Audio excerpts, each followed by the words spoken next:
early in the year to be looking for evening spinners, but I wasn't looking for evening spinners. I was looking for the river. Only after I'd found the river and sat on the bank edge did I look for evening spinners, and surprisingly, they were there.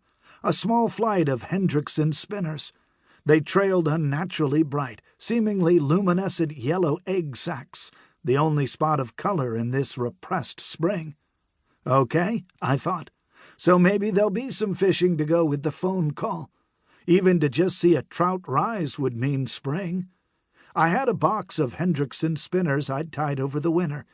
There's not much I like better than trying out a bunch of winter-tide flies on the first rising trout of the spring.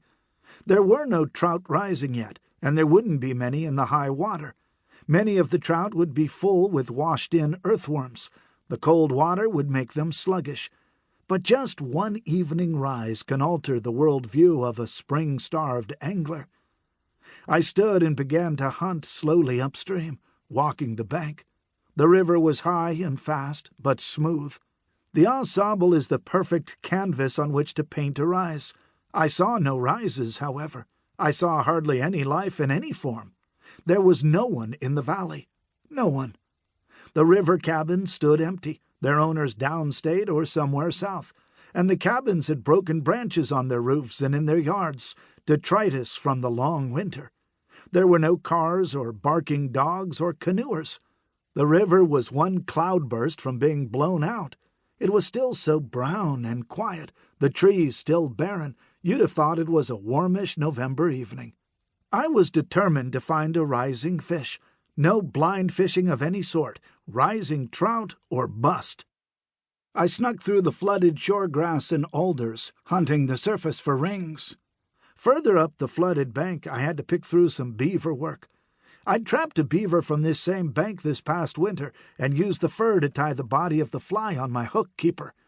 I try to examine life, but not fishing and hunting, which I love. It is not an addiction. The examined life is preferred, but it's dangerous to examine love.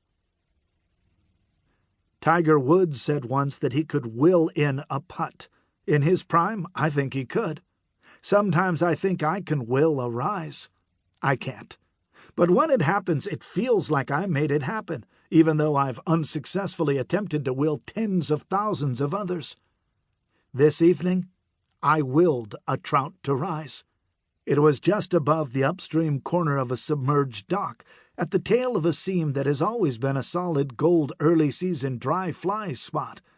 The rise was purposeful, and though I watched it happen, it seemed I'd somehow caught the tail end of it. I thought of all those astrotypes scanning the cosmos for the after-images of enormous events. A star exploded 10 million years ago, and they just now saw it. That's like the rings of an early spring rise, if you ask me.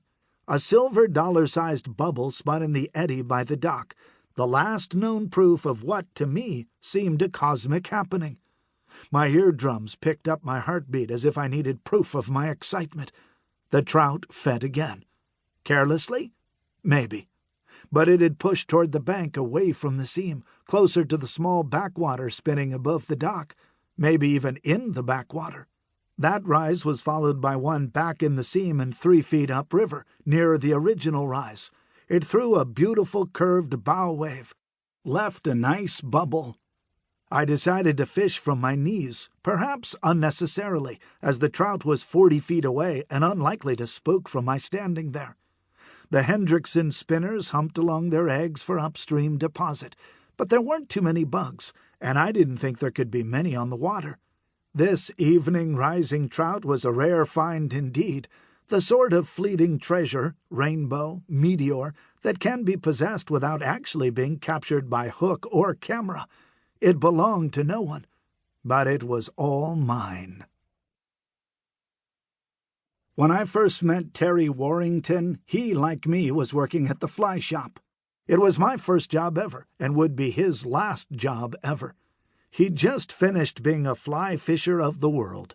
Atlantic salmon may be the aristocratic fish, but not all Atlantic salmon anglers are aristocrats.